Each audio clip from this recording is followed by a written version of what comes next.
This is the first of what we hope will prove to be a rather interesting series of discussions dealing with the nature of that part of ourselves which we refer to as the self. We often say myself, by which we generally intend to convey the impression of our own total nature. We use this term to suggest one selfness in ourselves. Yet the term has never been very critically considered. It has become part of the thinking and acceptance of man, and the equivalent thought is expressed in most other languages apart from English. In philosophy, there are two distinct schools of thought about the nature of self. We may say that the classical school in the West, which gradually overshadowed the rise of both Jewish and Christian thinking, seems to take the ground that the self is a synonymous term with spirit, that it represents the whole internal causal nature of the individual. There is some dimness as to the boundaries of the term, but it must be finally considered to apply to that reality or being or nature within us which is truly and utterly the core of our own being. In Oriental philosophy, however, this is not quite so firmly held. The Oriental takes the ground that we are in the midst of a semantic muddle. When we say self, by what authority of experience do we use this term? Does it mean that we actually know this self? Are we applying the name to something clearly defined, unalterable, and inevitable? Even in the West, we would probably hesitate to take so dogmatic a position. We merely assume it. The East, which has had a very analytical attitude on this particular subject, therefore asks if we really know what we are talking about. And usually the Western point of defense is, well, there must be something in there because I am. And because I am, I have an existence. And because I am aware of other things beside my own nature. And because I am aware of other things, I am also aware of an awareness separate from other things, by which I estimate them, measure them, receive them as experiences into my consciousness. And this which exercises dominion, by which my own nature or my own person stands apart and aloof from the objects of sensation. This thing which is apart and superior to must be myself.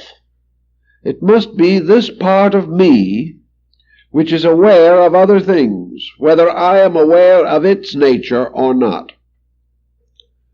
The East says, well, this is just exactly the problem. What you are doing in the West is you are reasoning a self into existence.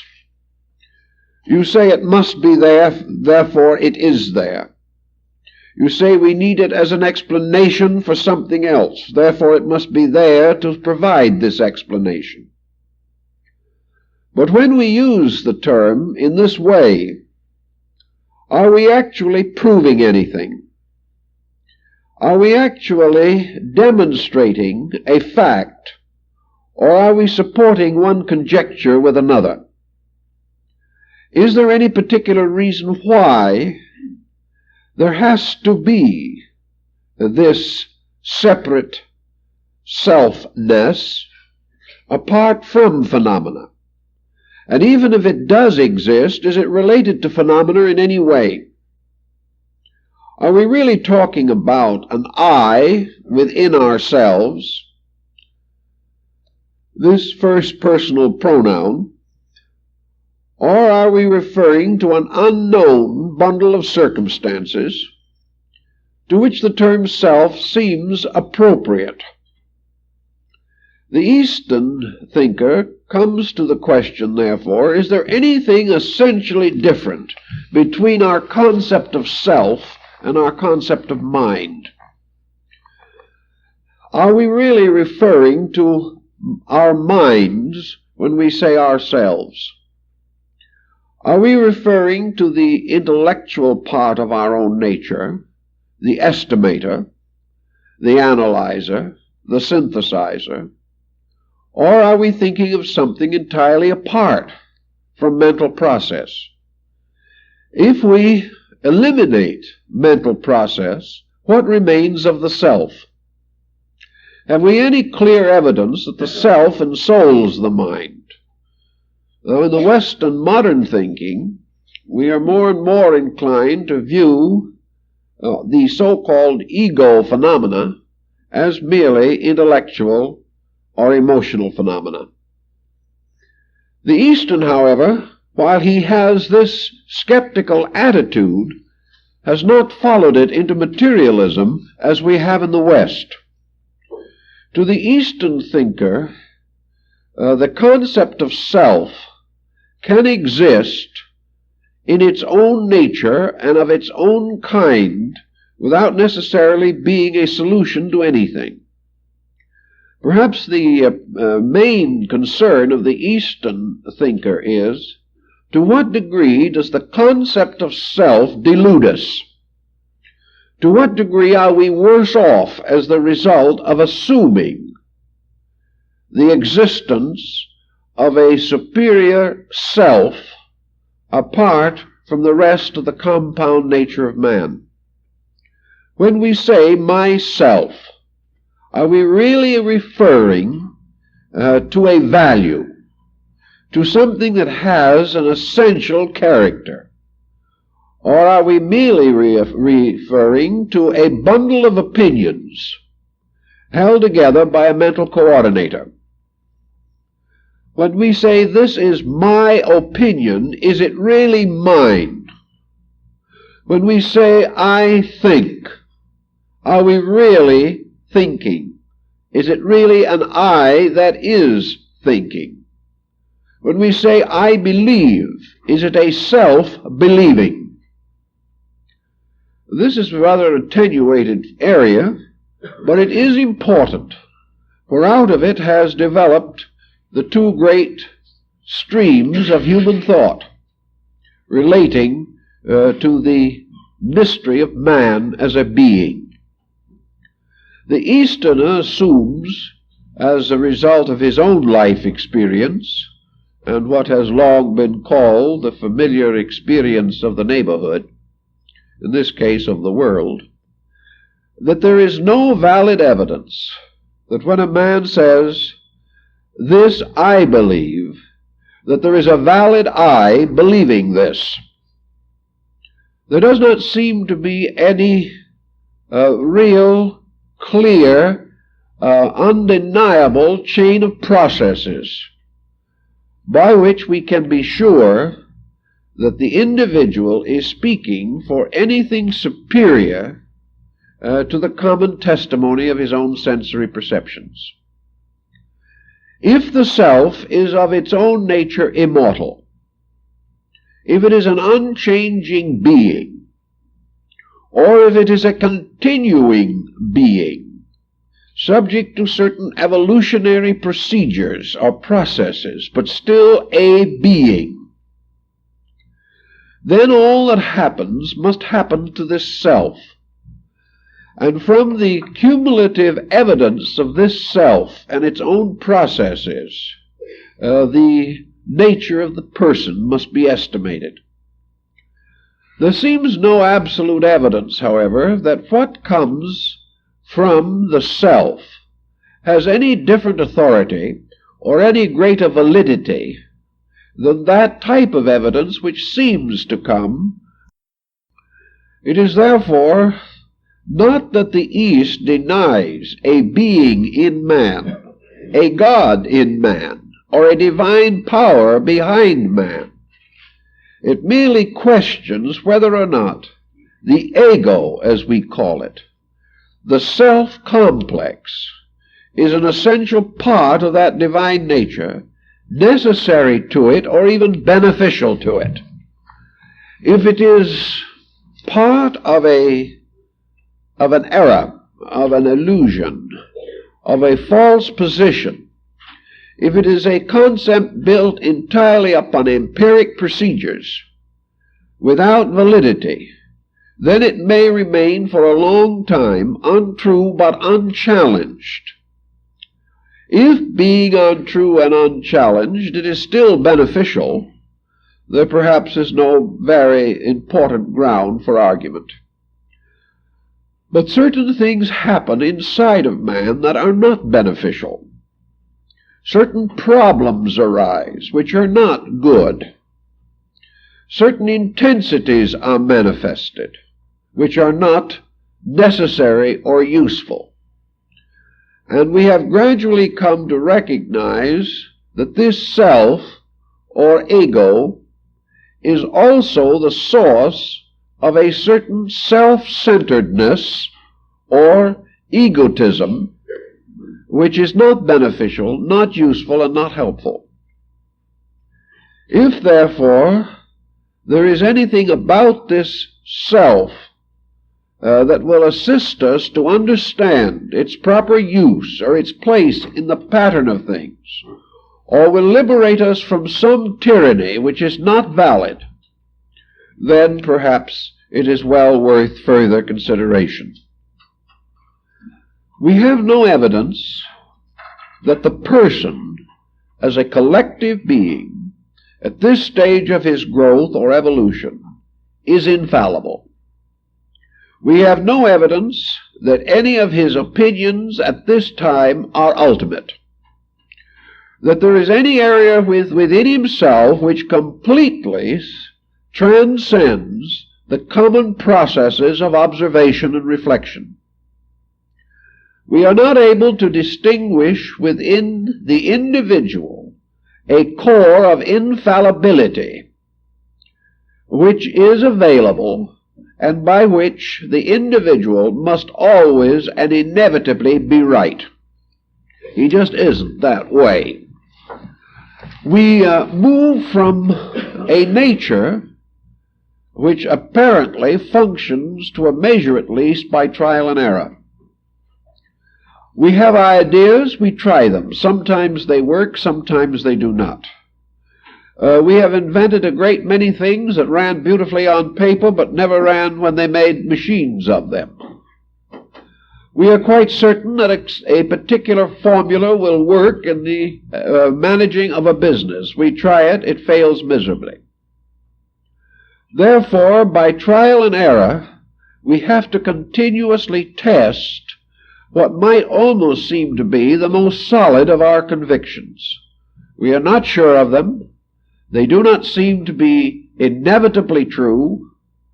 And even when we try very, very hard, we can improve the quality of our own conviction, but we do not seem to be able to perfect it. And nearly anyone who affirms they have perfected it is simply an egotist. He is only convincing himself. His friends already recognize his imperfections. If, then, there is a self within us, have we any right to assume that this self is any more than the invisible core of our tangible conduct? That this self is different, essentially, from the person who walks around? This self, rather, seems to be an integral part of the behavioristic structure of the individual. He eats, he sleeps, he works. He has various interests and many indifferences. He has his intemperances and his intolerances. He has his prejudices and his conceits. And all of these together seem to be part of this bundle made up of his composite personality with its levels, its specializations, its peculiar faculty responses, and its general structure. The Eastern philosopher then has come more or less to conclude that what we call the self is merely the invisible cause of the common person whom we know. That this self is really the invisible equivalent of the visible personality and the tangible characteristics. That if the individual personally, physically in this world is stupid, then it appears that the self behind him is stupid. That if this self is bombastic, the personality is bombastic. If this self is civilized, the personality is civilized. But there is nothing apparently that says that the self has to be civilized, that it has to be humble, modest, and of proper mien. Rather, it would appear from the religions and philosophies of the world that one of the great problems from the beginning of time has been the education of the self. And nearly all systems of philosophy, both Eastern and Western, seem to agree that there is room for improvement in that part of man which he terms himself. If, however, he assumes that this person, this self, is merely a long ray of divinity, then he is against a rather complicated situation, because a divinity under these conditions would seem to be the inevitable cause of absurdity in a great many cases. The individual, being full of errors and weak of spirit, would seem to bear witness to a divinity that was deficient in many things. Neither Eastern or Western philosophy will accept this. They will not accept that the God power in any organism is in itself inadequate. Rather, the attitude is that we are mistaken in attempting to determine what part of man's nature is essentially divine.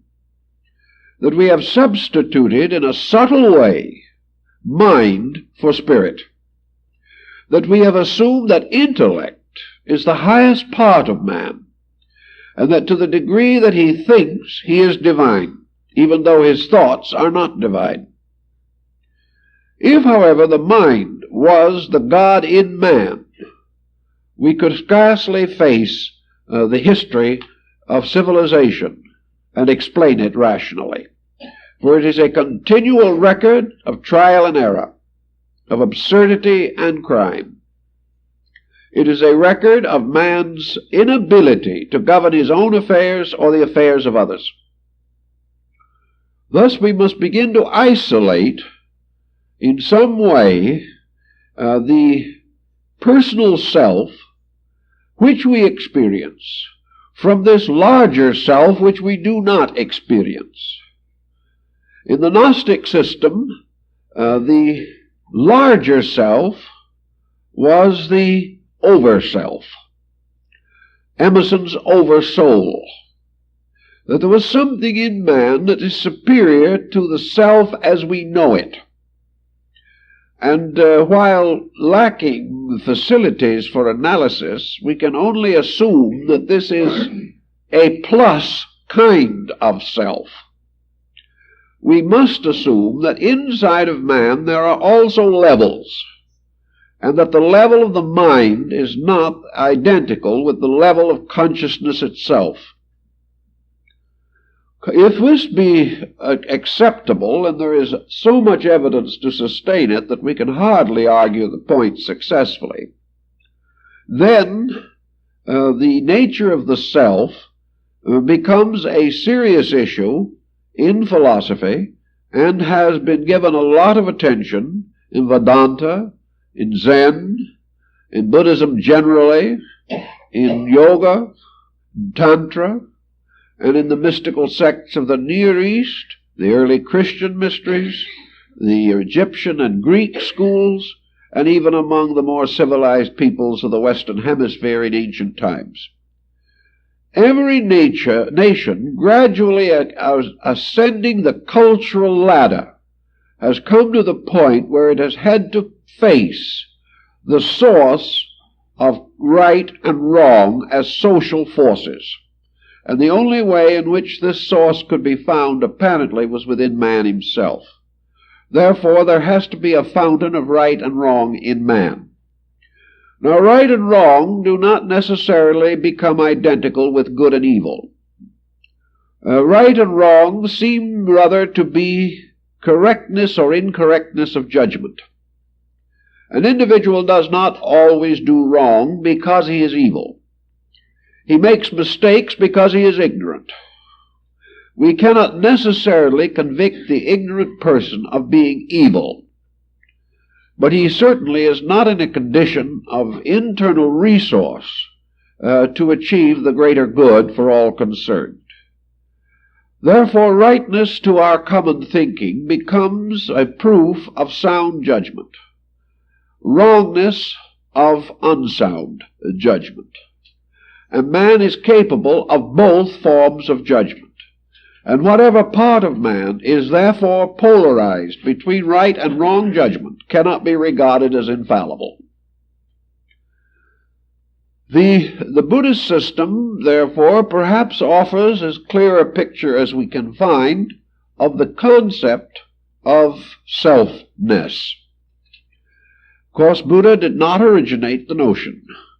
He merely borrowed from certain of the earlier Brahmanic and Hindic teachings, and these in turn perhaps fuse with others in the remote past to form one vast and mysterious amalgam of ancient beliefs. In any event, however, he did clearly point out that we must assume that man is divisible into three essential levels or conditions of being. The highest of these may be considered to be reality itself. And with our present equipment, we seem to have no skill in determining the nature of this reality. Reality is more than a hypothesis, however. Reality is an essential according to the experience of consciousness itself, but it cannot be defined by the consciousness that accepts the need for it. Reality must in some way, therefore, remain always and forever the thing as it is. Of the nature of things as they are, we are notably deficient in knowledge. We hardly know what we are. We are unable to turn to another person and with a few quick remarks determine the nature of that person as he is. We are forced, therefore, to assume that reality is because everything that exists has to have an essential, factual nature of some kind. But the essential fact is, in the case of the creation of which we are a part, always hidden. It is hidden behind the veil of first cause or of eternal causation. Most philosophical systems favor eternal causation. Most religious systems favor first cause. Whether we consider, however, causation to be a beginning or an eternal process, its nature and substance is beyond definition. We have never in the history of human knowledge been able to create an ample and sufficient definition for the nature of absolute being.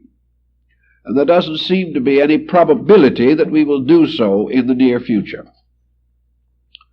This concept of essential or absolute being, however, is one that has to exist, because there has to be some kind of a fact behind all appearances, for all appearances are themselves aspects of fact. All living things must therefore bear witness to life, even as all intellectual things must bear witness to intellect. All created things must bear witness to a creating force, pressure, or principle. Thus, the root of all things is inevitably in being itself. We have no proof whatever that this being has ever directly addressed a person. We have no proof whatever that this total being has ever been personalized in the sense of presenting a personal nature of any kind. Yet we are assured that this unpersonal or impersonal thing is the source and root of an infinite diversity of personalities. Yet all these personalities have one weakness in common. They are unable to adequately define their own source. Now, this is the primary of the Buddhist concept. And the concept of the condition of this is, of course, concealed under the general terminology of the Mahaparinirvana, or the state of absolute unconditioned existence.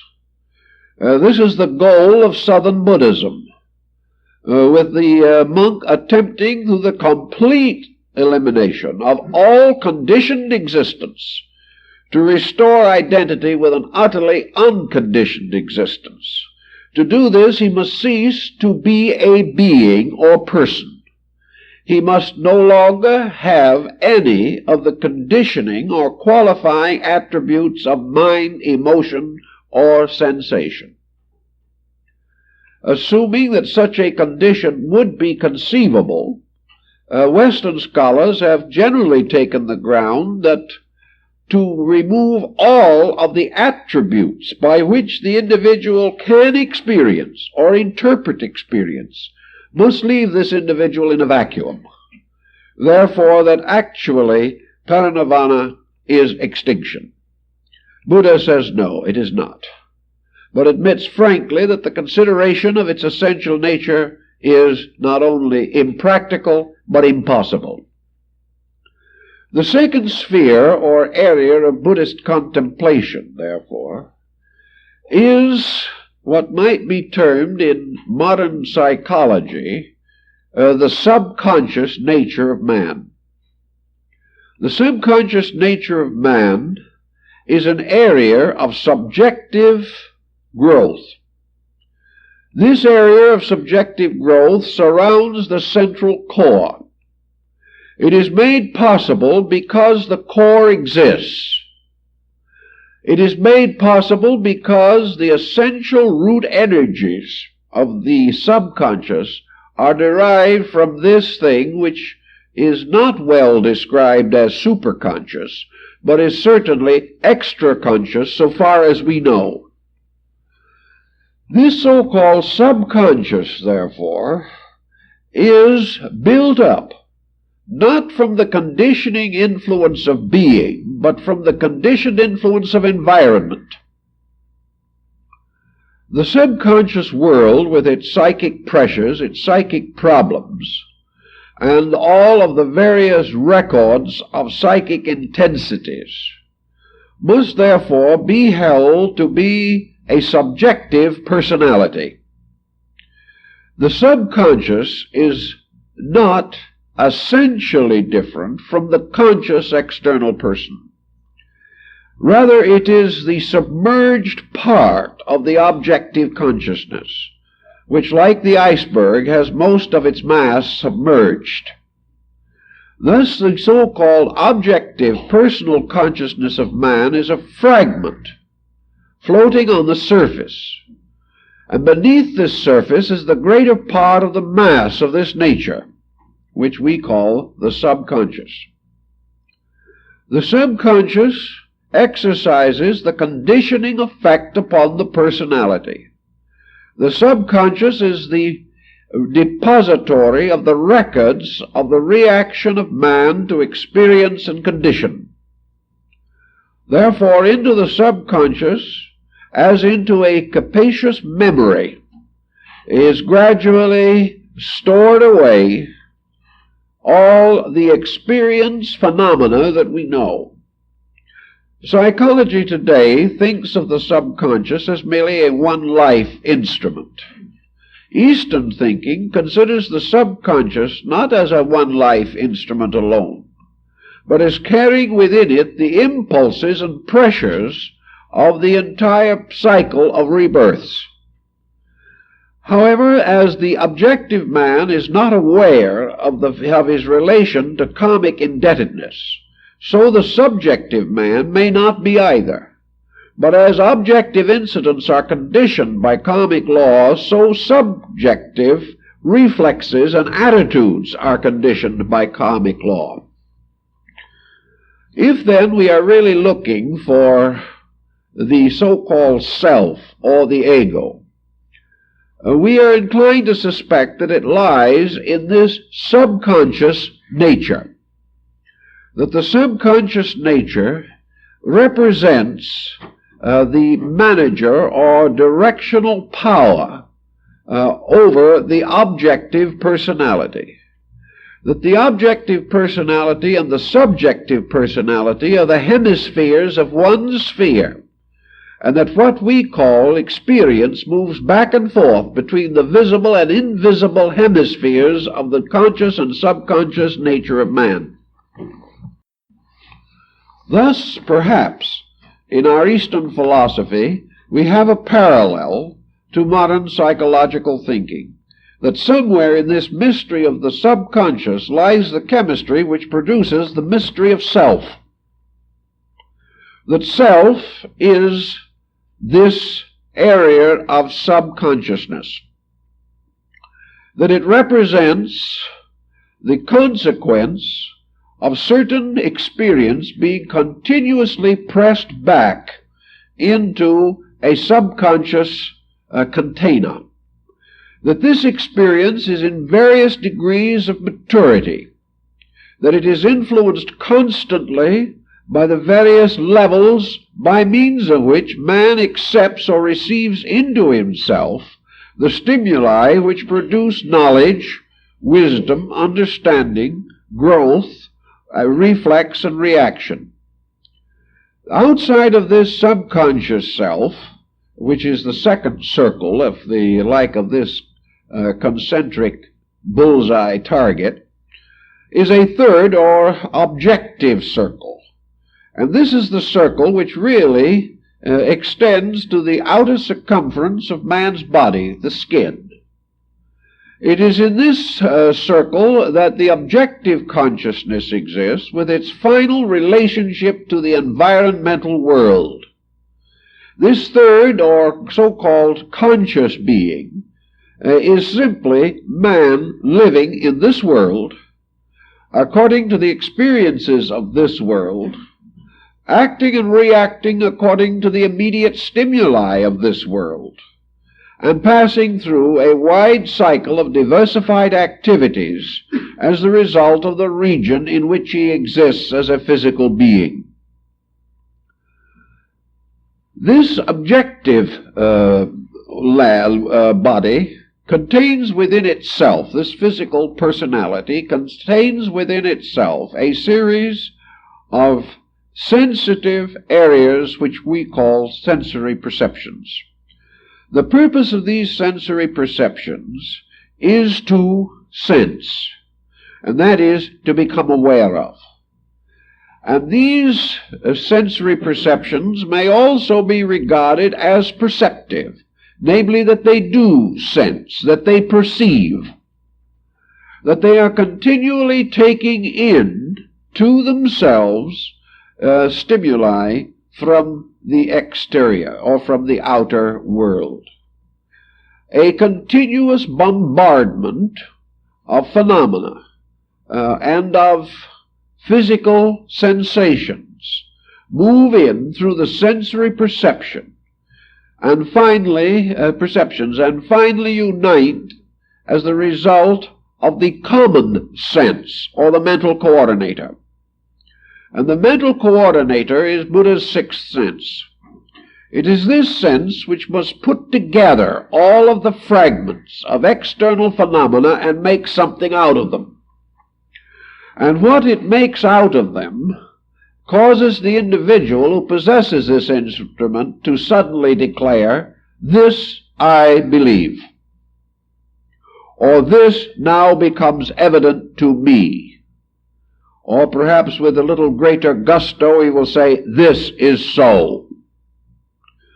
It is so because it is testified to by a certain coordination of sensory perceptions. Yet we know from the beginning of existence that these sensory perceptions are not infallible. We know that under normal conditions they are usually adequate. We know that if the individual does not abuse them, or if they are not injured, or in some way lose their proper sensitivities, these sensory perceptions produce a constant stream of testimonies, and that these testimonies are reasonably consistent with the phenomena over which they exercise sensory power. Thus, when the eyes say, "This is a tree," we have a right to assume that the tree is there, although, of course, we must agree with Aristotle that the word tree gives us no clue as to the real nature of the thing we see. It only represents its shape and the species which we have associated with it. All the terms by means of which we make meaning out of perceptions are terms which we have applied to the various things that we receive by sensory impulse. But there is no denying that when we say there is a table, there is something that for all practical purposes resembles a table. There is no doubt that when we hear a sound, that what we hear is our own interpretation of a rate of vibration, that this rate of vibration has been recorded and is being carried into the mental coordinator within ourselves, where the nature of this vibration is more clearly differentiated, and we decide whether it is concordant or discordant. Thus we are constantly receiving these testimonies. But the next problem that we have to face is that all operations of sensory perceptions depend upon the condition of the organisms through which they pass. Not only must we consider the nature of the thing seen, but we must also figure the nature of the thing seeing, if the validity of the phenomena is to be determined.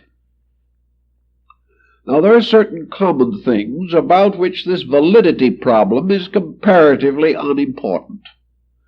If a number of us at the same time seem to see that it is raining, it is probably raining. Our testimonies of sense perceptions will leave no great difficulty of understanding this. But no one yet in this world has ever been content to let it rain.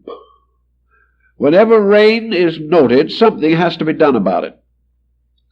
Wherever we turn in our way of life, sensory reflexes are subject to continuous interpretation.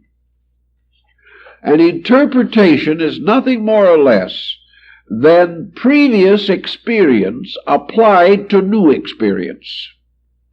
The individual forever seeking to solve the mystery of the unknown by recourse to that which is already either known or believed. If it is already known, his new interpretation may be adequate. If it is only believed, his new interpretation may be inadequate.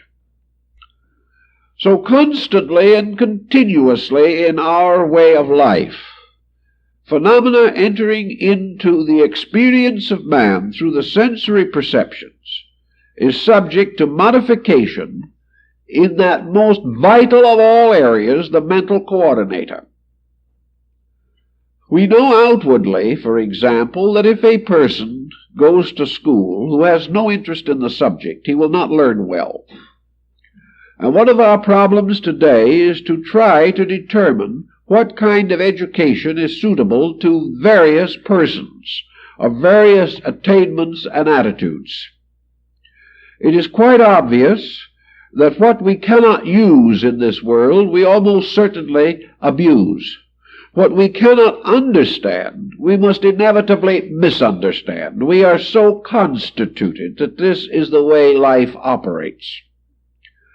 If this be true, then, this determination of the nature of phenomena is subject to the continual interpretive power of the mental coordinator. And this mental coordinator has in turn a very conditioned kind of existence. Because for the most part, this coordinator builds its philosophy of life from its environment. Thus, an individual, we will say, looking out into the world and seeing a world torn by war, as we have at the more or less at the present time, certainly torn by the constant fear of war. The coordinator receiving the continual sensational justification of the general misery of external conditions may gradually become atheistic, because there is no evidence to that coordinator, through its constantly increasing experience with externals, that there is anything good in the world. This coordinator, however, in the midst of all of the confusion and war, may experience personally the significance of affection, regard, or love. Suddenly the coordinator receives a new kind of testimony. But this testimony may be met with the gravest of suspicion as the result of other testimonies from society as to the present condition of human emotional and social relationships. So what we gradually have is a mental coordinator contaminated by its own external environment.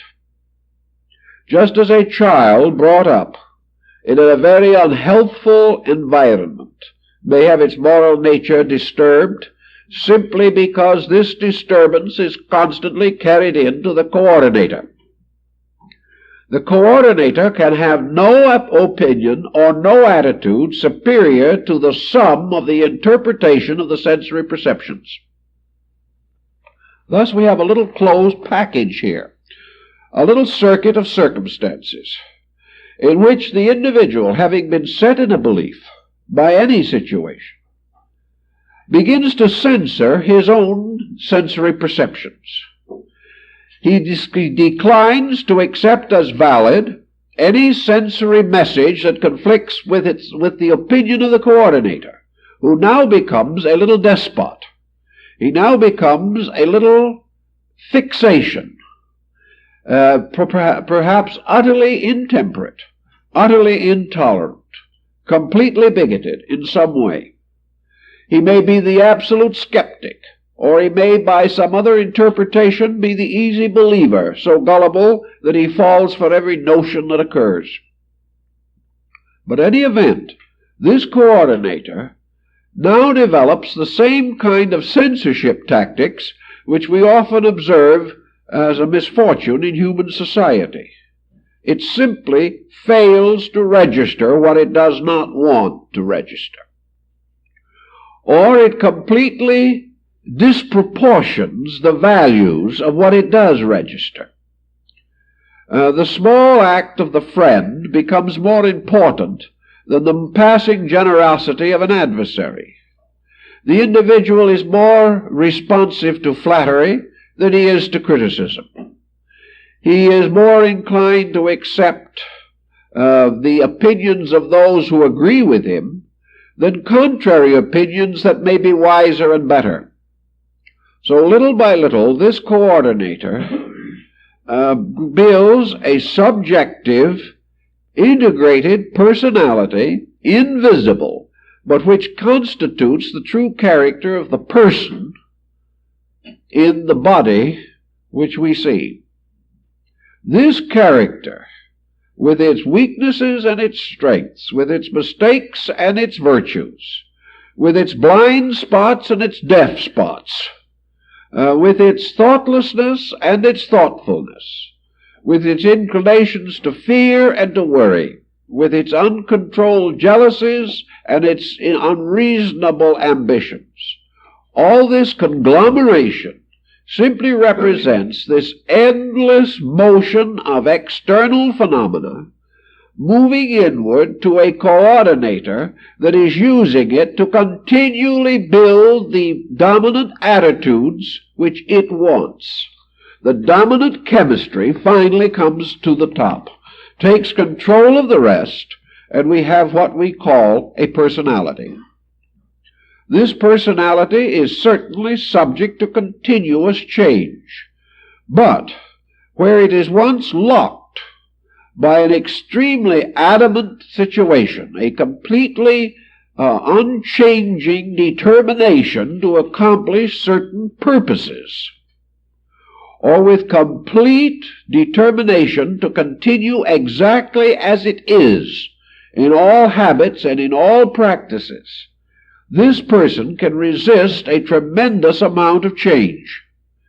This individual can be taught without learning, can see numerous examples of the mistakes that it makes without changing, and can cheerfully and willingly maintain a bad disposition, fully knowing that it is bad, but because that is the disposition it desires to have.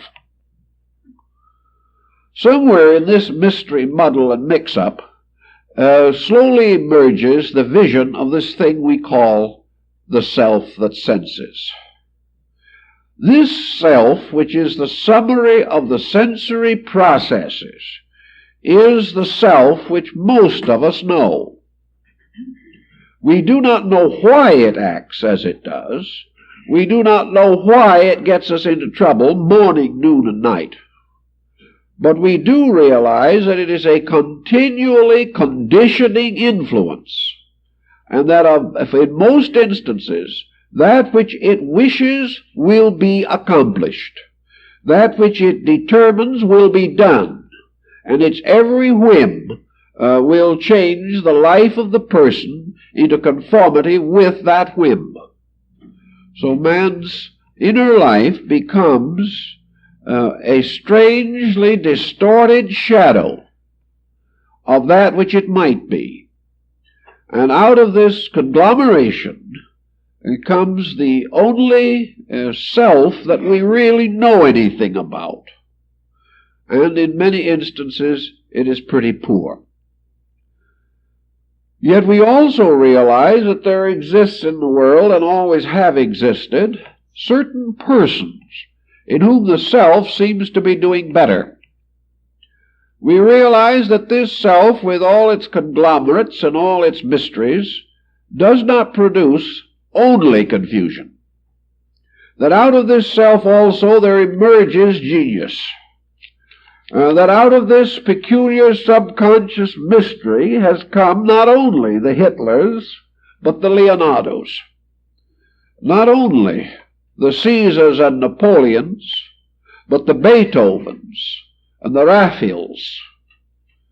We realize that out of this same compound must also have emerged through experience those persons who have suddenly sensed the need of a superior standard of living.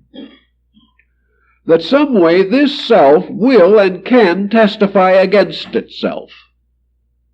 That it can in some cases develop direct revulsions against its own limitations. And that out of the constant confusion comes finally the great lesson, namely, that there will only be confusion. That either the entire pattern has to be reintegrated, or the individual will continue to be his own worst enemy till the end of time. Now, nature does not intend this to happen. Therefore, the very processes of error which arise within the subconscious become unendurable. They force us to correct in order to survive. And the principal instruments by means of which this corrective is induced, of course, is physical pain and mental suffering or emotional suffering. The individual gradually discovering that the intemperance of the coordinator is destroying his peace of mind and his common good ultimately begins to investigate this matter, ultimately begins to experience a new quality within the mind itself, and that is the quality of misfortune arising from wrong conduct. Out of this pattern, the mind itself begins to develop the moral instinct, and this happened undoubtedly long ago, so that in most individuals a considerable measure of moral instinct is present. This in its own turn has a tendency to moderate or reduce the intensities of error. Actually, of course, all of these intensities within the individual have flowed out into society, where they have produced what we call the common state of man. And these pressures moving out into society have required the building of police forces, fire departments, and numerous other protective mechanisms to save men from each other. Gradually, it has become apparent in action that the subjective pressures of selfishness, self-centeredness, bigotry, and things of that nature produce dangerous consequences in society. In substance, the ignorant individual cannot get along with others and cannot be safe from the ignorance of other people any more than they can be safe from his. Out of this obvious situation, another type of experience mechanism comes into manifestation. By this experience manifestation, the individual learns from his own mistakes. He also learns by seeing other people make his mistakes or similar ones. He observes what happens to them as the result of doing the same things that he does. He observes a common disaster. He finds that others come to the same sorry end that he has.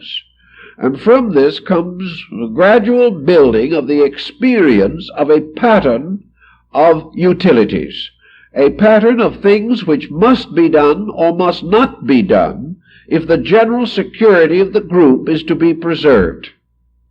As the general security of the group is essential to the comfort of the individual in an organized society, he must gradually take greater and greater cognizance of the group.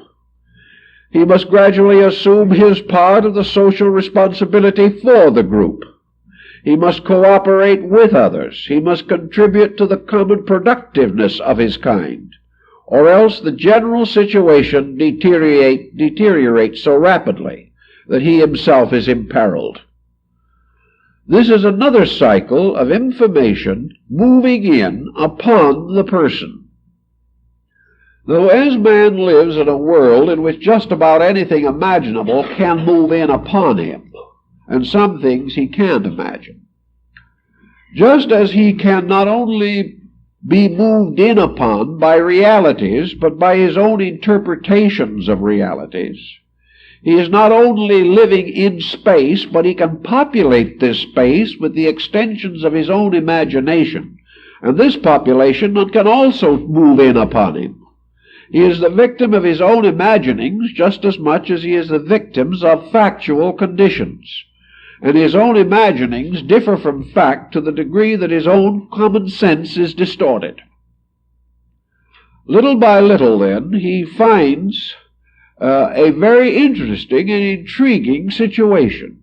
He is caught in a kind of a vice between an upper and lower millstone. He is unable to completely extricate himself from this constant process of interchange by which new phenomena is continually moving in upon the sensory coordinator, And the coordinator in turn is moving out certain impulses, certain instincts, appetites, and attitudes which set up new reactions outside, and these reactions in turn move in. It's out, in, out, constantly. This gets to be what might be termed a psychological rat race. Things get more complicated all the time. The individual is like the character in Alice in Wonderland who runs and runs and runs and has to in order to stay where they are. They never seem to be getting very far. And this coordinator changes so slowly and becomes so continuously burdened with external phenomena that it is very difficult to know just exactly what the facts are at any given time. We know, for example, what must have happened to the mental coordinators of millions of German people during World War II, when their entire common sense was completely befuddled by one man, Adolf Hitler. This man's appeal to a certain level of frustration was so great that probably one of the best educated groups in the world lost its mind and its common sense. This can happen and can result in a most hideous condition. All these pressures, however, move in from the outside, and nature has set up the coordinator in the mind to make sure that false pressures do not take over. However, this coordinator is toxic because of the vast amount of false pressure that has already accumulated. It is also without the final means of solution. It is bombarded too continuously, and the individual is doing very little to actually equip this coordinator for its job. Actually, the mind could stand quite a bit of training. But the kind of training it needs, it does not get, so the coordinator has nothing done to help it to grow. It has to work only through trial, error, and suffering. So the time comes when we so-called educate the mind. We send the individual to school for over 20 years on the ground that when we do so, we are now going to have an individual who knows how to think. He graduates, but he does not know how to think. He has been taught perhaps to make a living. He has actually been trained out of a large part of his common sense. He has been taught things which have valid meaning only in the small economic and industrial structure which he calls modern society. Anything that might help him, save him, clear him, bring him into organization and integration is probably missing from his education. So the coordinator has no help. It can only continue to take in this tremendous amount of phenomena and try in some way to put it into reasonable order. Most of the reactions of the sensory perceptions have become toxic. The integration is no longer good. And this coordinator, therefore, becomes little better than a bookkeeping system for passing opinions, notions, and pressures. Having achieved so little with its own nature, it then becomes the basis of this thing which we call the self. The self which is merely a symbol of what probably we will have to do next, of the only thought we could have at that particular moment, because it is the only thought possible from the existing state of condition, of confusion, or of, organization to a minor degree. The individual, therefore, is constantly impelled to move from the surface of this compound of subjective factors. And we hope, and we are told to assume, that in so doing he is expressing the immediate available condition of the total compound. If this is true, then we understand why his judgments cannot be good, and why he must be at fault in a great many ways. We also begin to realize why the cultivation of reason, for example, assists man to escape from the unreasonable, because it gives the coordinator a new instrument. And the reasoning power, when it is thoroughly established, takes over the task of coordination. But with the untrained person, it is not a reasoning process, but a more or less instinctive process, similar to the mental, emotional responses of animals. So unless something is done to make this coordinator important, it isn't, and will not become so merely by accident. It will gradually, ultimately, inevitably arrive at balance. It will finally win something. But in doing so, it may paralyze the person's initiatives and directives for many lives because of its disorientation. Now, in psychology today, we are inclined to take the attitude that clarification really means the ventilating of this subconscious haunted house. That what we have to do is clean it out. In other words, we've got to open the doors and windows, let the sunlight in, and let the tremendous pressure in there flow out in some way. If the individual wishes to have hysteria, that's one way. If he can get rid of it in dream symbolism, that's another way. If he can argue it out with his analyst, that's another way. If he explodes on his family, that's still another way. Some of these ways are very uncomfortable. Some of them are general nuisances, and many of them are quite expensive. But the individual, it is assumed, must get rid of the pressure from the inside out. This is a sort of a catharsis, but it has just about the same permanent value as a powerful laxative given to an individual who does not change his eating habits. We can keep clearing him out, but as fast as we do so, he gains a new cause of trouble.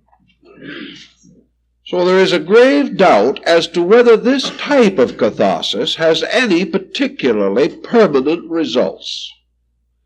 And in a very short time, this gorgeous process of extroversion creates such a sensation in society and brings to the individual so much attention, even if a lot of it is bad, that he gets pretty much puffed up over the whole thing.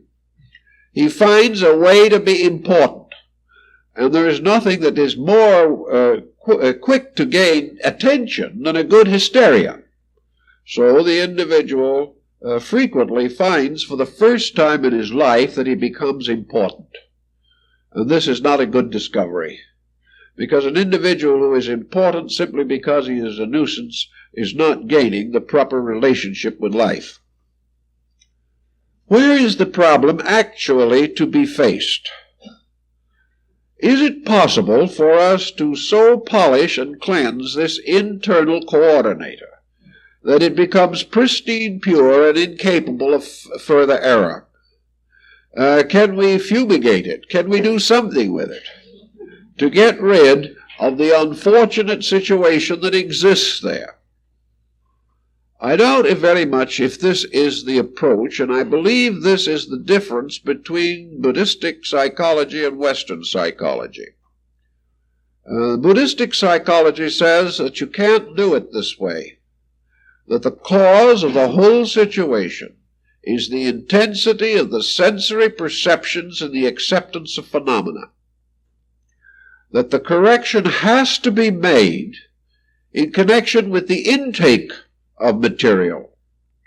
That the individual can only finally put his life in order when he provides through the sensory perceptions a reasonable and factual group of evidences, and only when the mental coordinator is relieved of the pressures contributed by the constant supporting of previous opinions.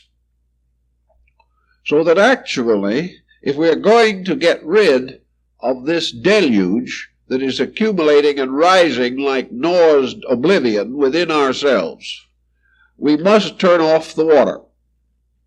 And in this case, the flood originates in this tremendous openness to an infinite diversity of meaningful and meaningless phenomena. The individual has no power of discrimination.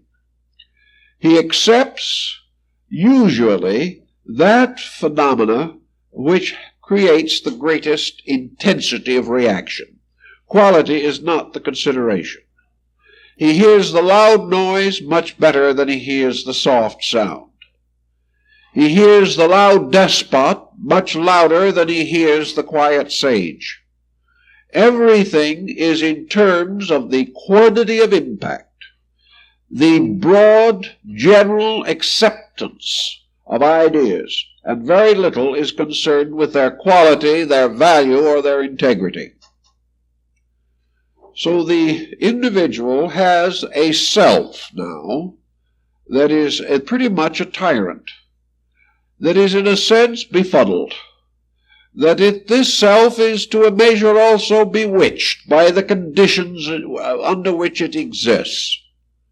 It can be so confused and so completely disoriented that it collapses in mental illness. But all it really is an overburdened mental interpreter. It is a comparatively low level of employee who is given the job of handling the whole business, which he cannot do, and then is constantly pestered by suggestions, advice, criticism, and opinion by other people. Under such condition, even an able mind is not able to function properly. The self being, in a sense, therefore, the product of all this process.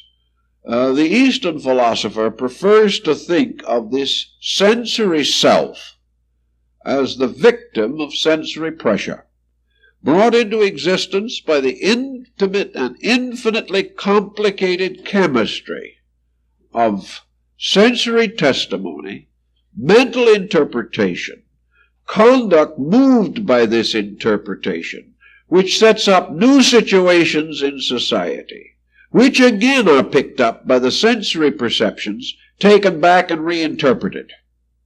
Around this cycle again and again and again, which is almost like the mysterious wheel of the law, which goes around and around while individuals cling desperately to the spokes of their own opinions. To break through this sensory self process, then, the first step, according to Eastern philosophy, is to realize that it isn't very important. That what we think about things, not very important. That whether we ever gratify certain pressures in our own natures is not important. What we feel about this and that, not important. Because actually the only person that can have important ideas is a person who has a better than average integration of all these factors.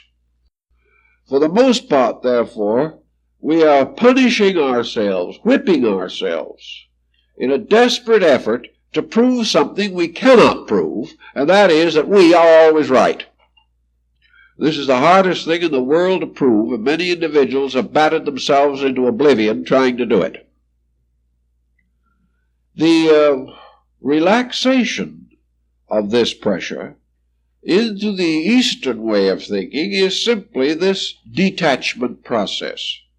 The process of the individual releasing the power of his own attitudes by gradually lowering the vitality or libido which he expends on the assimilation of phenomena. Suppose we have here 5 sensory perceptions, which are carrying tremendously intense records.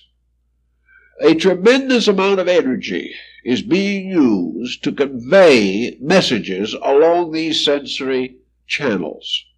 these messages are a wild diversity of things, all of which, by the way, pertain to the outside anyway. We can examine the outside to the end of time, and we'll never solve the mystery of the inside, but that doesn't concern us.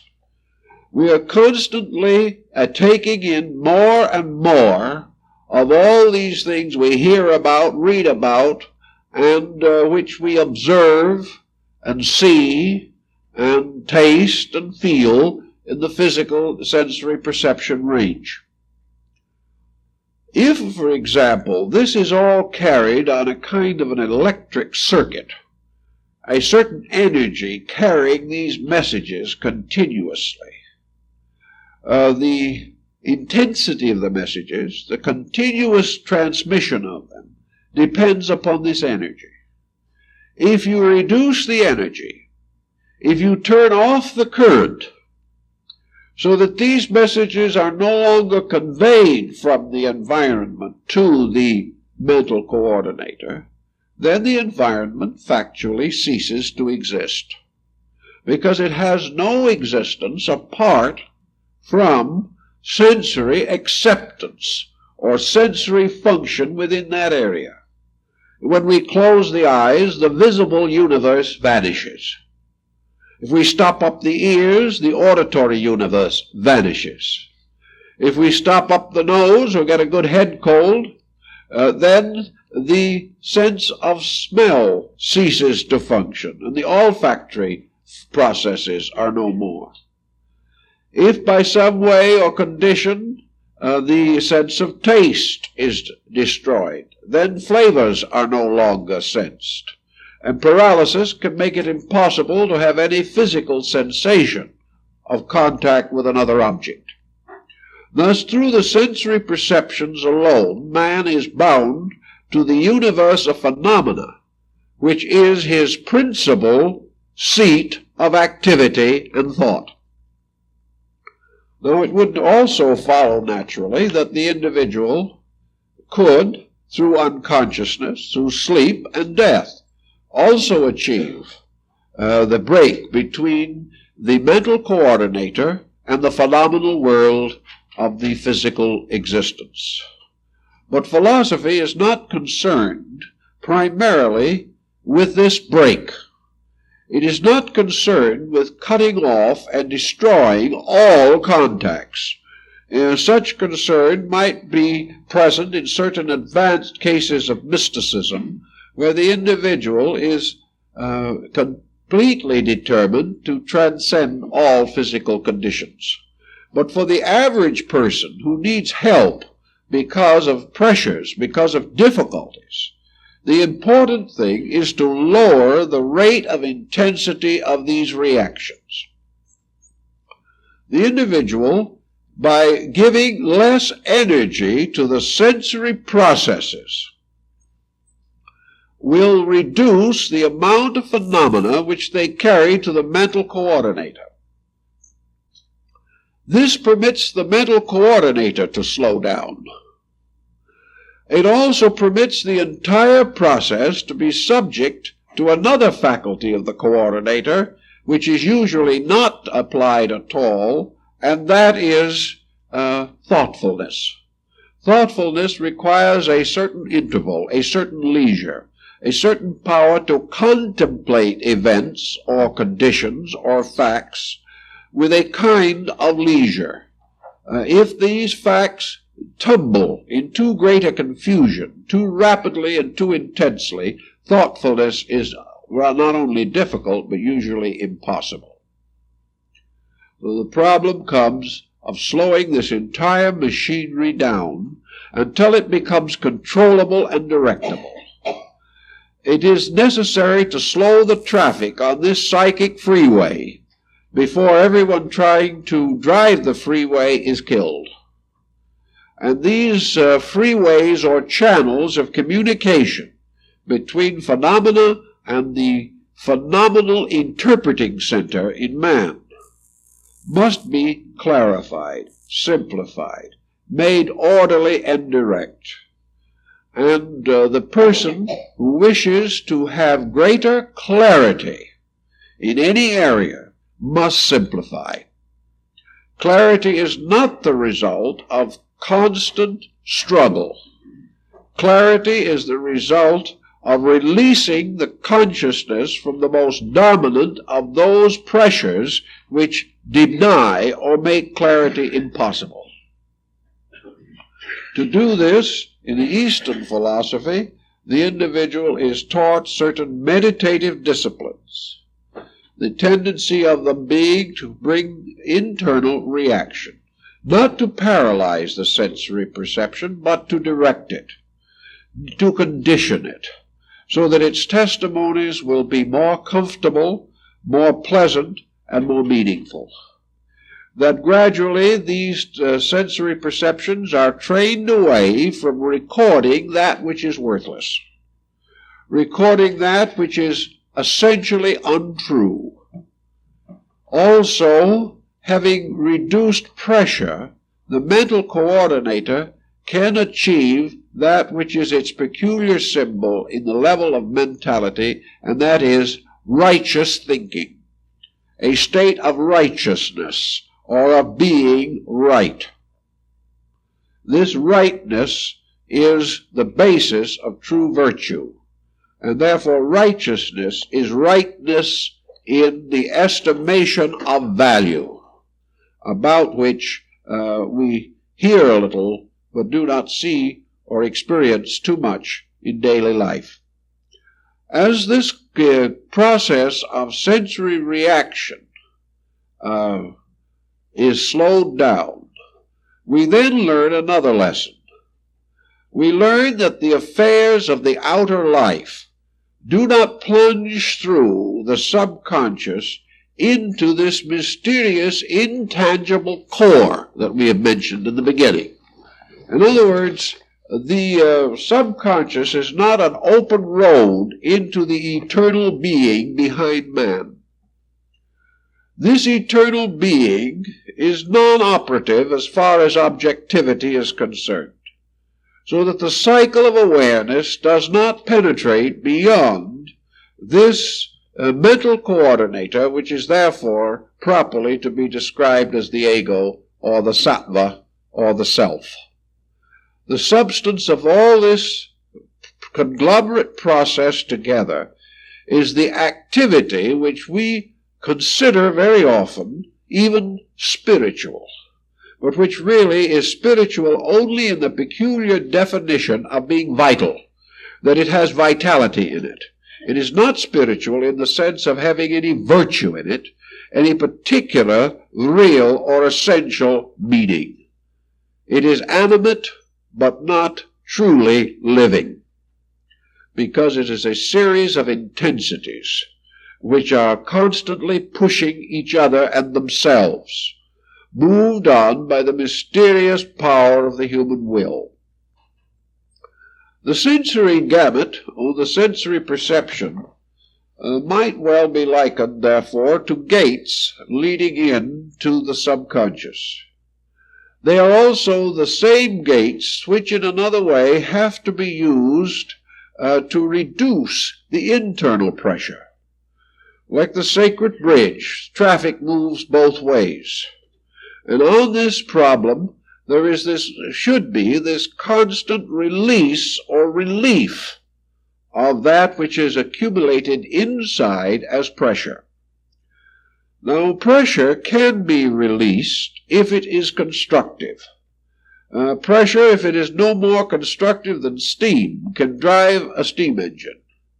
But the average person, psychologically speaking, discovers that almost any release of pressure results in detriment. He finds that his pressures are sickly. He finds that when he permits them to break through, they damage him. They damage his outer life. But this can only mean that they are already damaging his inner life. So the release of these pressures through the outer life as a primary means of clarification is merely to throw confusion from the subjective to the objective. Now, we may say this helps. It might help if the process could be caused to terminate there, If we could accept this subconscious pressure into the consciousness, rationalize it, organize it, survive it, and finally cast it away as unnecessary refuse, if we could free the body of it, as we might free the body of toxins by catharsis, we might be all right. But the unfortunate problem is that as we are working with this load, a new load is developing. The very processes of eliminating it set up situations which create a new load. The individual trying to extrovert some frustration breaks a law and goes to jail. A new group of pressures set in, moving back into a psychic integration with all the discontent and unadjustment of what he may well consider to be an unjust sentence. Everything continues to build up pressure. The only point in your Oriental philosophy where this pressure can stop is when we no longer feed it. We must get at its fuel source. We must get at the cause of the pressure itself. And the cause of the pressure is the continuous acceptance into an organism of certain dangerous stimuli from the outside. This, then, is the beginning of your concept of mysticism, both in the East and in the West. We have in Christian mysticism the great sense of asceticism, which has been as strong in the West as it has been in Asia.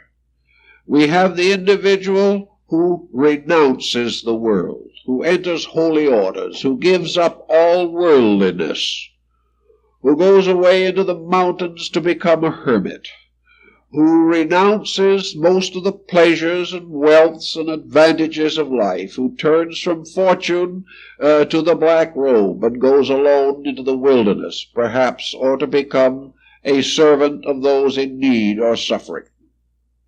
Humility, self-abnegation, the individual gradually bringing his own nature into harmony with a contrition of spirit, in which he accepts himself suddenly as being a very humble person, as being someone who must seek spiritual strength, who must turn to God and not his own opinion for security, and who can only find truth by the continual systematic renunciation of error. So we have it at the same principle in both the East and West. We have the individual sensing that the tremendous attachments of his consciousness to worldliness are the cause of his difficulty. Now, in the West, we also live in another century. We live in a time when nearly all asceticism is reserved for very small groups of persons who have tremendous determination to advance some form of religious life. For the rest, asceticism does not seem to be very practical. It does not seem that we can survive, maintain the responsibilities with which we are duly burdened, and at the same time try to escape life, to escape living, or at least that phase of living which we associate with material existence. So almost all of these systems, whether of the East or West, have to be adapted. They have to be made available to the Western person in a form which he can take some advantage of, without completely disorienting his way of life. Now, there is no actual answer to this that is complete, for obviously a partial attachment is going to reduce the pressure but not eliminate it entirely.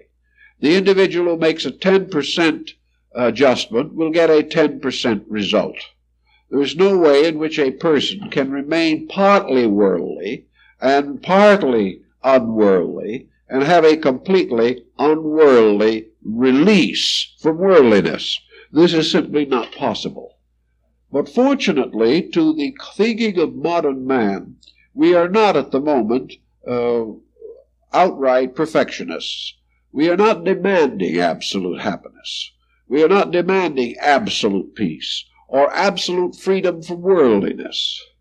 What we are really seeking at first at least in our procedure, is to bring the situation into a tolerable state.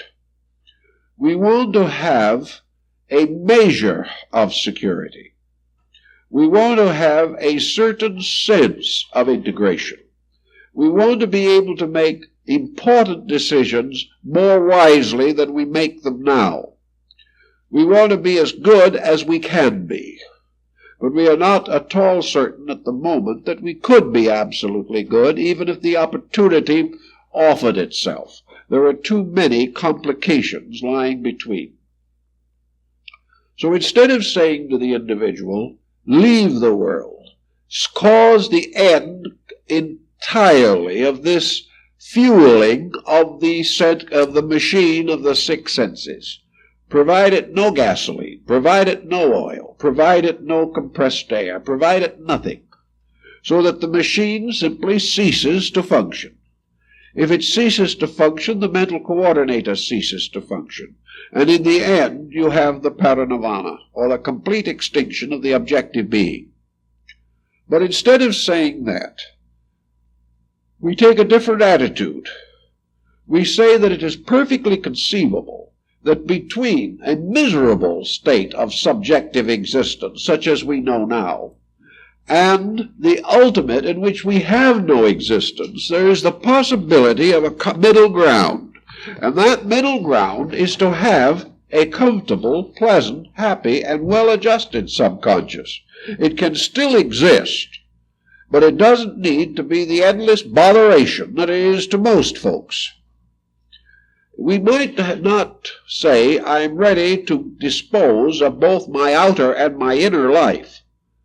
But we might be able to say, I will make certain corrections of my outer conduct if it will give me an endurable, happy, and normal inner life. If I can enjoy a good subconscious, I will accept that at the moment as being enough. And this, of course, is exactly how the great concept of Mahayana Buddhism came into existence. Because the paradise of Amitabha, suspended between the outer illusion and the absolute perfection, is this paradisical sphere of the individual with the happy subconscious. The happy subconscious being equivalent to Dante's Paradiso, which is suspended between heaven and hell. The person who has a happy, comfortable, internal life may have considerable desire to enjoy it, may feel that he has a right to be the person he would like to be, that he can do gracious things, that he can have beautiful thoughts. If he reaches nirvana, it may not be possible for him to listen any longer to some of the very fine Bach compositions, and he's very fond of Bach, and he likes a little occasional diversion in Beethoven. If he goes into absolute parinirvana, he will not enjoy the beauty of the sunset anymore. He will not have the pleasure of gathering with his friends, the old Chinese sages in the bamboo grove, and writing good poetry for the common amazement of each other. There are a lot of pleasant things. He will not hear the laughter of children anymore if he retires forever into the foreverness of things. So that is not, particularly with Western man, and increasingly so with Eastern man, as he begins to take on more and more Western condition, and where the idea of comfort and success become strong status symbols, the point is no longer to the average person the complete rejection of the sensory machine and its functions. What is rather now sought is to feed this machine a kind of fuel which will enable it to pass through its processes in a quiet, orderly manner without tormenting the mental coordinator, and will allow this coordinator in turn to put together the lovely and charming elements of a beautiful mosaic so that the final picture is delightful, constructive, useful, and inspiring. This is what the average person, I think in both the East and West, would want for today. This does not deny that he may have the sense or the value that the beautiful mosaic, like the great palaces and temples of the past, will ultimately crumble, that all conditioned existence must actually and finally be unsatisfactory. This he may admit, but he still feels, and probably rightly, that for him the growth from the conditions that he knows to some state utterly beyond his comprehension is a slow and arduous one, and it is easier for him to go by single steps than to plunge into a situation for which he has no real aptitude. So we begin to work on the diet of the coordinator. We do not start essentially by fumigating the subconscious. We start by conditioning what we will permit to go into it. Here we take an objective stand, based not necessarily always upon our own judgment, because our own judgment is arising from this coordinator and may not be sound. But we are also subject to the tremendous traditional pressure of ideals. In this same world that is giving us so many difficulties, there are also great structures of high and noble aspirations.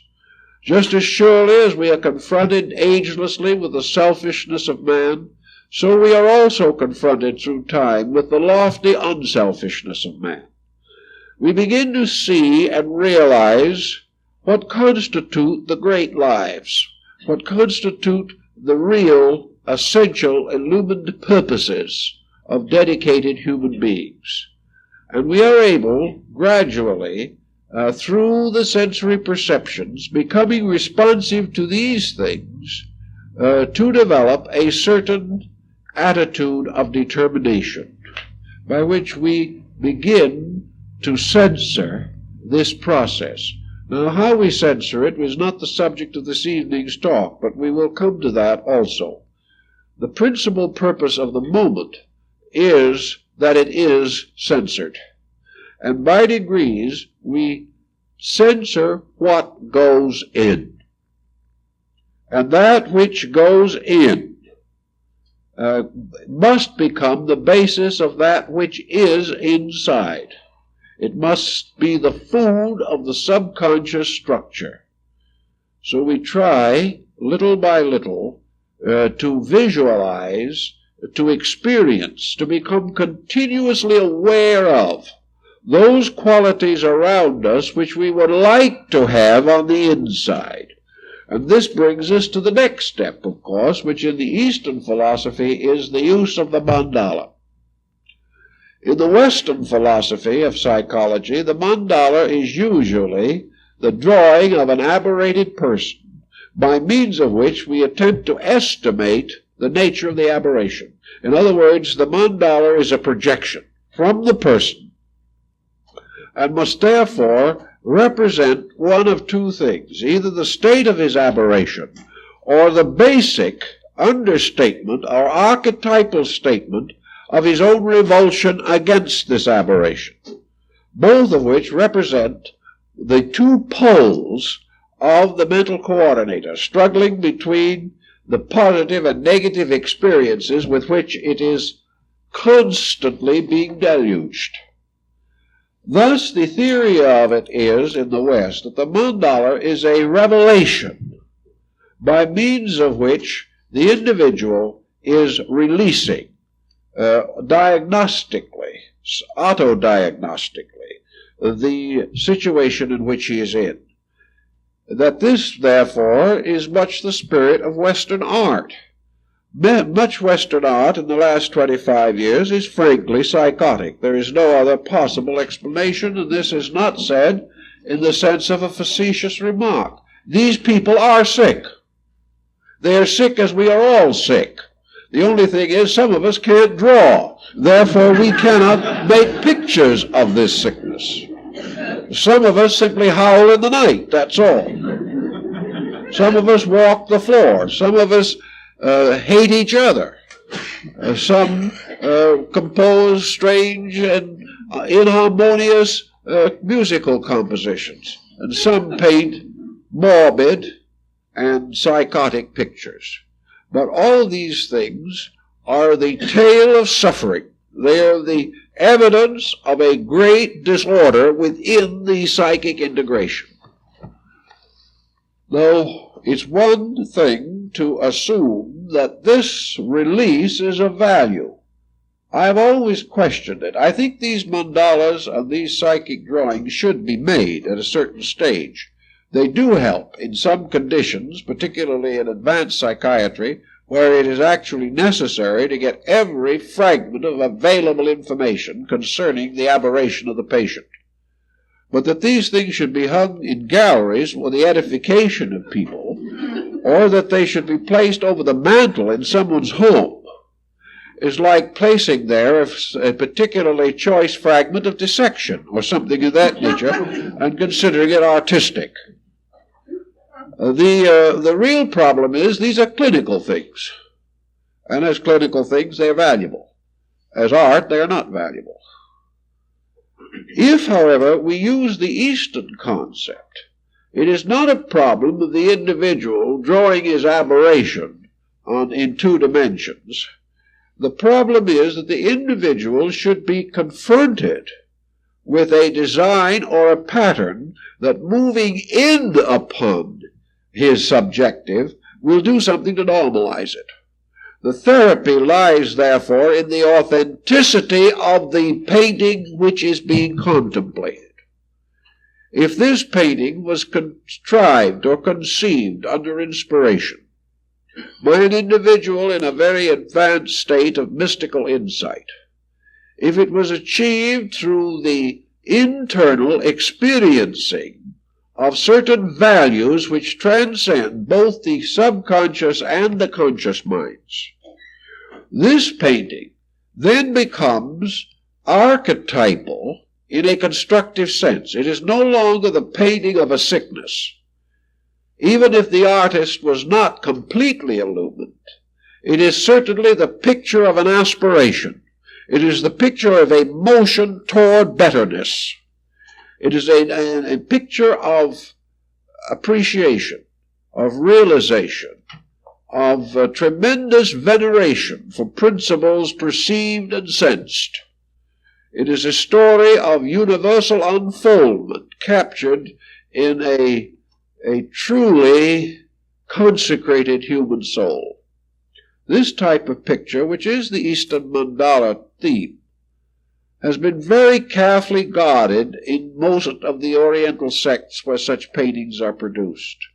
There are seldom any variations of any kind permitted from the original designs. These pictures have been copied 500 times, and not the slightest individuality can be detected. The later artists were avowedly and obviously copyists. They could not have devised the original design, but they preserved it. They preserved it for the benefit of those who came after, who would find in these designs in meditation a conditioning phenomenon which could go into the consciousness and begin the process of therapy on the inside. Here is the mandala as environmental material transmitted by the sensory perception to the coordinator. But now these perceptions are carrying a valid testimony of value. The coordinator receiving this valid testimony is naturally going to react to it validly. At first, perhaps, with not much insight. At first, perhaps, with prejudice. But gradually, over a period of time, if the pressures of the non-valid testimonies are reduced and the unchanging pattern of validity remains, gradually the subjective becomes permeated with this archetypal form of harmony, beauty, order, symmetry, and the tremendous pressures also, tremendous intense psychic pressures of the patterns of principles and laws which are revealed through the design. The design is lawful. It is like baby's signatura rerum, the seal of reality that is stamped upon the human heart. This seal of reality comes in through the same sensory perceptions. But instead of leading to the pandemonium that we know now, the mandala ultimately causes the arising within the subconscious of the great mandala concept of the paradise of Amitabha. Here then, order inside begins to take over. This order taking over gradually creates its own constructive influences.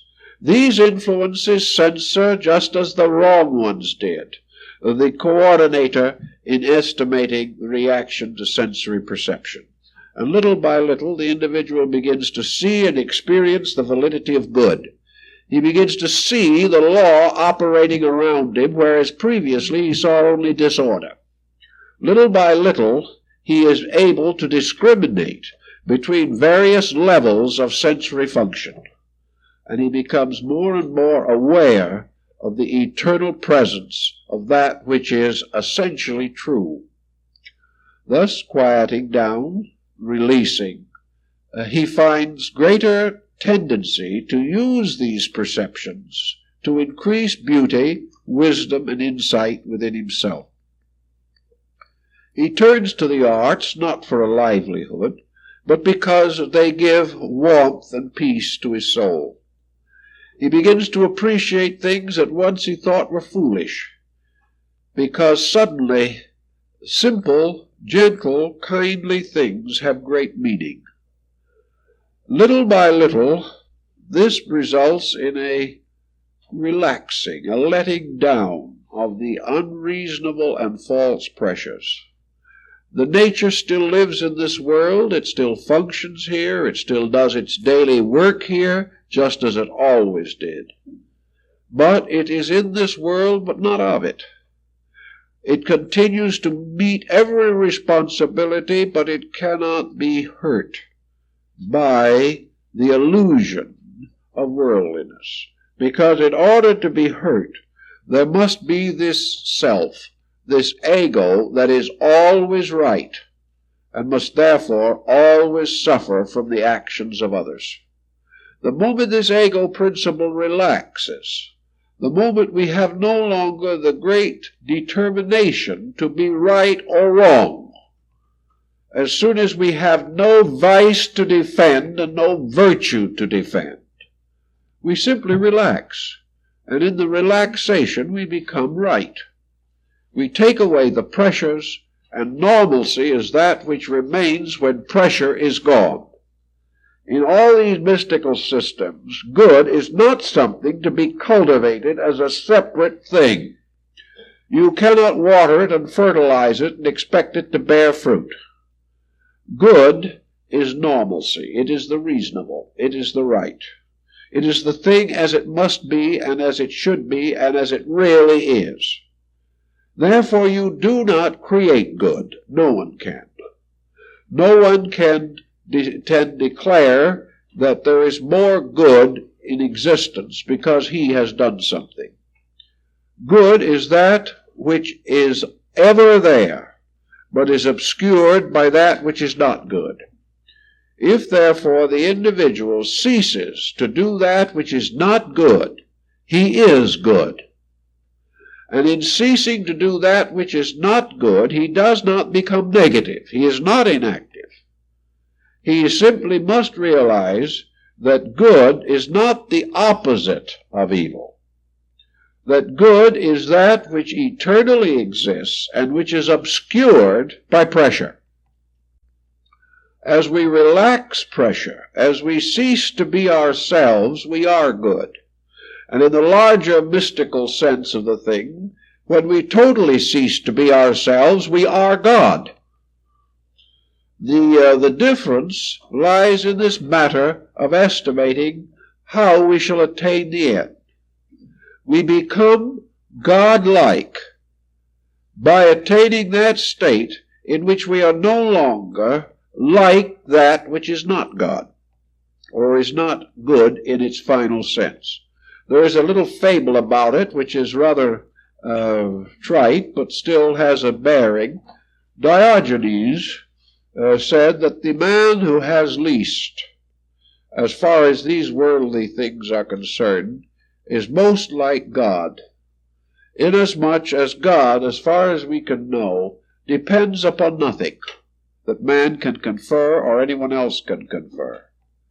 Therefore, the individual who has the least and gives the most is most godlike, whereas also deity being independent of all need, that man is most godlike whose needs are fewest.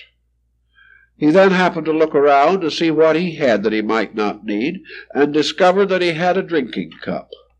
He therefore went to the nearest roadside and threw the drinking cup away, saying that it stood between him and God, because he could not be God as long as he needed a drinking cup, because God needs nothing.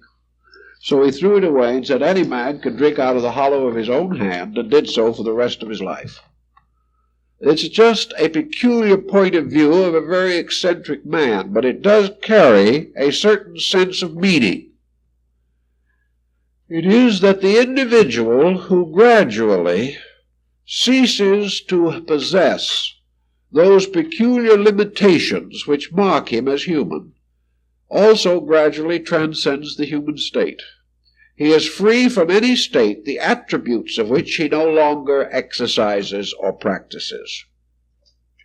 So in the mystical concept of things, the mental coordinator, or the self, can be brought to the highest level which it can occupy, and that is that it shall judge righteous judgment, that it shall bear accurate and proper testimony of the evidence of sensory perception, and that through insight the individual will know the value of that thing which is perceived, and where the perception is valueless will not give it unusual or exceptional meaning. That which is meaningless is not even recorded, but that which is important, that which advances true knowledge or insight, is carefully maintained.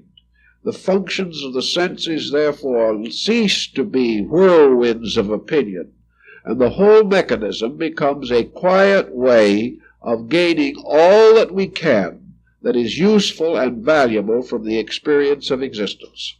And that apparently is what we were originally intended to do. And it is when we got off the track and thought that life was not intended primarily for learning, but primarily for luxury, that we lost ground. If we can simply accept life as a means of gaining certain knowledge, we are not even sure what we're going to use that knowledge for. But obviously it is here for some reason. We are here to prove something to someone. And it appears to me that we are here to prove the error of our own mortal self-egoism. And we are to prove it to only one interested party, and that's ourselves. We are here in this world to prove in some way that we do not belong here. And evidently the cycle of rebirth keeps us here until we prove that to ourselves beyond any doubt. And this proof must be in a constant method or process of outgrowing those delusions which hold us here. So we relax little by little.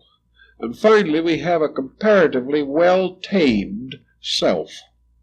We have a self that is quiet. We have a self that does not bark or snort. We have a self which relaxes, which permits us to relax. We have a self that does not rise in rage. We have a self that relaxes. And we find that this self is a rather companionable being under those conditions. It gives us wonderful opportunities to think, to write poetry, to draw really beautiful pictures, to perhaps advance great arts and sciences. It means that all the faculties that we possess, released and freed from the burden and pressures of opinion, are available to us for the fulfillment of whatever purposes those faculties can fulfill, which in the material state may be better architecture, better laws, better health, better social relationships. But as long as these faculties are all locked in this vicious circle, what we call the self is simply a moody, psychological victim. And from it comes only these conditions or circumstances which breed us confusion and discord in our daily lives. So we must get over the idea that the self is something that is just so wonderful the way it is, that we must live the rest of our existence catering to it. And realize that like all of us in this physical objective world, the self is just a growing structure of integrated values, which is as good as we make it and as poor as we permit it to be. That therefore nothing dogmatic, nothing infallible comes out of it. But many beautiful things can come to us through it if we put it in order. This means that the self serves us as the leader of our material lives. It, as the Greeks say, it is the shepherd of our mundane destiny. And it is quite proper that it should be. But it certainly should not be a disordered, tyrannical thing with which we cannot live and with which other people find it difficult to cope or work with in daily relationships. So this perhaps gives us the first level of our problem, trying to diagnose the nature of this sensory self, the self that senses, which seemingly has up to the present time never really had a chance to do a very good job. Well, I think that's all for this evening, folks. We'll meet again next week.